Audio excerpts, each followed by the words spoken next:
In the darkness of the night, a chilling wind whispered through the ancient pages of the Bible. As the verses unfolded, a tale of terror and doom emerged, speaking of a beast and an antichrist whose malevolence would shake the very foundations of humanity. In the foreboding passages of the book of Revelation, the beast was described as a grotesque creature rising from the depths of the abyss. Its body, a mangled fusion of various fearsome beasts, exuded an aura of pure evil. Its eyes glowed with an unholy fire, reflecting the abyss of its soul. With every step, the ground quaked in fear, and a trail of darkness followed in its wake.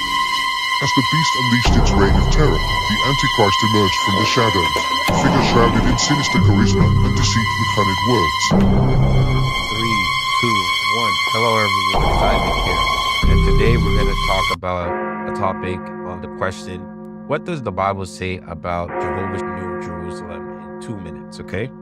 So, the Bible describes the New Jerusalem in the book of Revelation, specifically in chapters 21 and 22. Here's a summary of what it says about the New Jerusalem. Number 1, appearance. The New Jerusalem is depicted as a magnificent city coming down from heaven, shining with the glory of God. It is described as a bride adorned for her husband.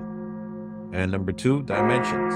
The city is measured by an angel and found to be perfect, to be a perfect cube, with each side measuring about 1,400 miles. This suggests a tremendous size and splendor. Number 3, foundation and walls. The city has 12 foundations, each adorned with precious stones, representing the 12 apostles.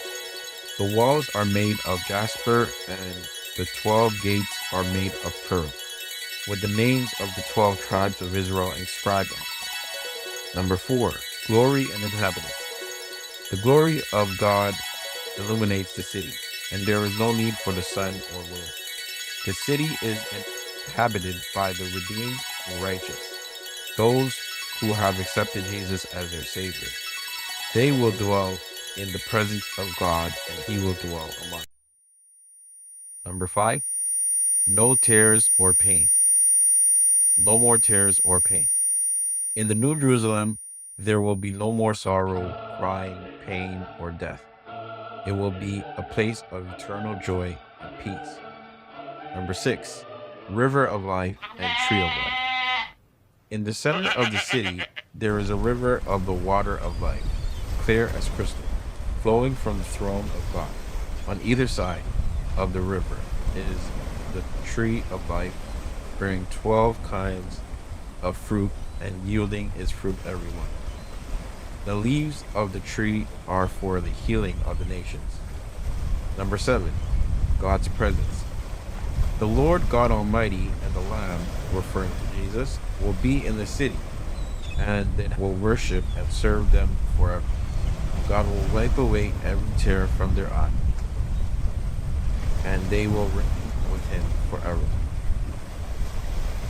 In essence, the New Jerusalem is described as a glorious and perfect city where the redeemed will dwell in the presence of God, experiencing eternal joy, peace, and communion with Him.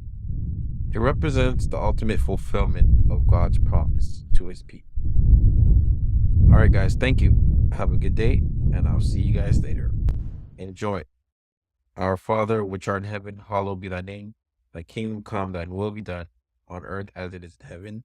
Give us this day our daily bread, and forgive us our trespasses, and we forgive those who trespass against us. Lead us not into temptation, but deliver us from evil. For thine is the kingdom, and the power, and the glory forever.